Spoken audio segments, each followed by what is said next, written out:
donate. That's how you do it when you are a creative writer. Just suck on words. Okay.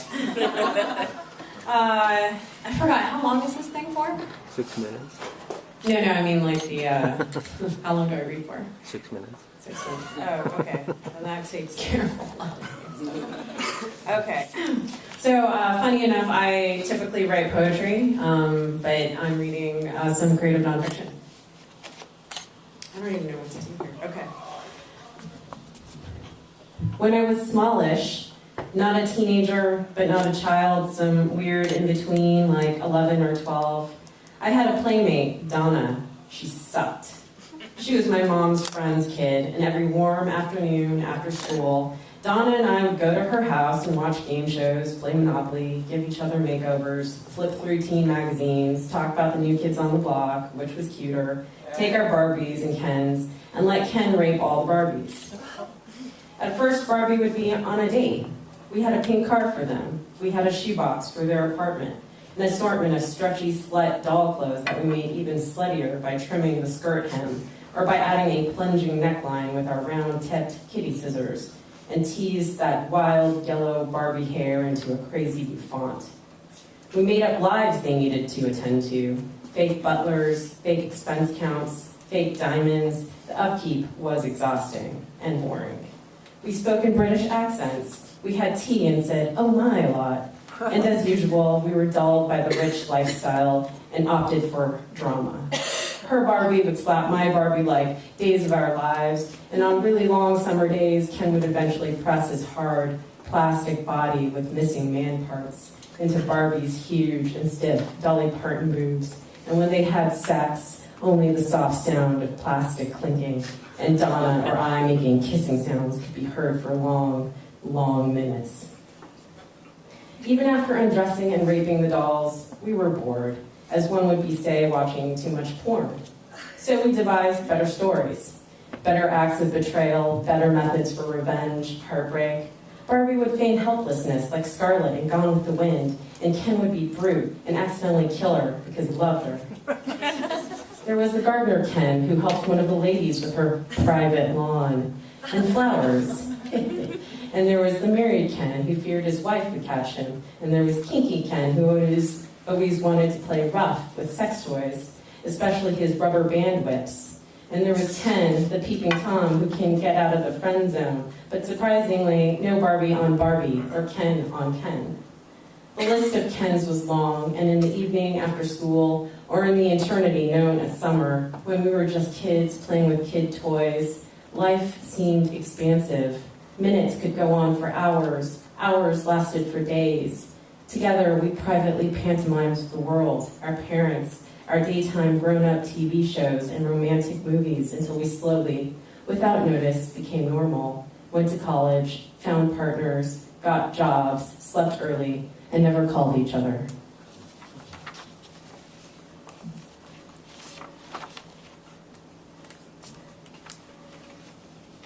And this one is bath time. My dog smells. He needs a shower, and I take him to the bathtub, attach a special doggy hose, and start spraying him down. I go for his head, his ass, his penis, and ears. I add soap between his toes and everywhere between and into anything that folds.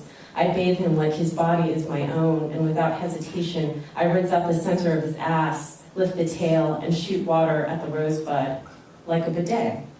I left the door open, and my roommate looks in, and he screams, "Ew!" and starts gagging. I'm not sure what's more gross, my dog's asshole in full spread, or me cleaning my dog's asshole. Either way, I remain silent. I want to yell back, "Everyone poops," or something.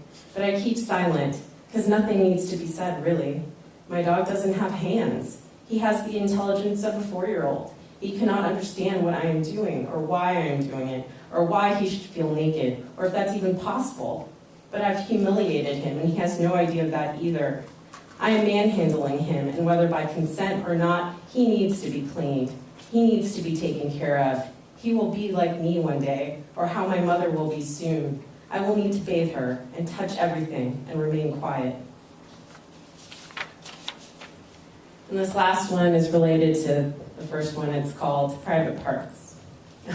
I'm reading all these like bad ones that are all kinky and perverse and weird. And you guys are going to think I'm weird, but that's okay. I tell my mother she smells, her vagina specifically.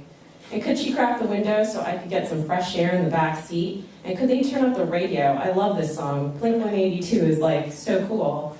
Naturally, my stepdad turns quiet. He doesn't adjust the volume. His foot is a little hard with the braking. And the next light, there's a noticeable lurch, but otherwise he's quiet. After a few seconds, my mother yanks at her seatbelt for slack, and from the front seat turns to face me. She gets a good look. You come from this stinky vagina. It was this vagina that gave you life. And I don't care if you smell something. You're made of this smell. You smell.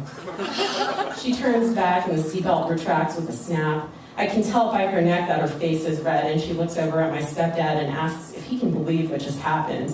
And then later she declares loudly to the car ceiling that her vagina doesn't smell. But her comeback is so delayed, no one says anything. When she gets out of the car, my mother asks how I could be so rude, what was wrong with me, and so on. I told her I was just being honest. I have a feeling my own kids will be just like me someday. It terrifies me that decades from now I might overclean my vagina, afraid of my own smells, and instead hear my kids complain about my bad breath, hairy armpits, or long toenails. And then I'll think of my mother, and everything will feel fitting. She'll be a smelly old woman by then. Every part of her will foul over her teeth, her hair, her anus, and the assortment of scents will freely sail through the air. Each morning, a new diaper, a new rank. I will smell all of her as she forgets the car, the seatbelt, the way she told me I was made from her. And when I'm done, she'll ask me to open the window and to let her out into the world. And when I leave her bedside, I will smell my hands and I will recognize myself. Thanks.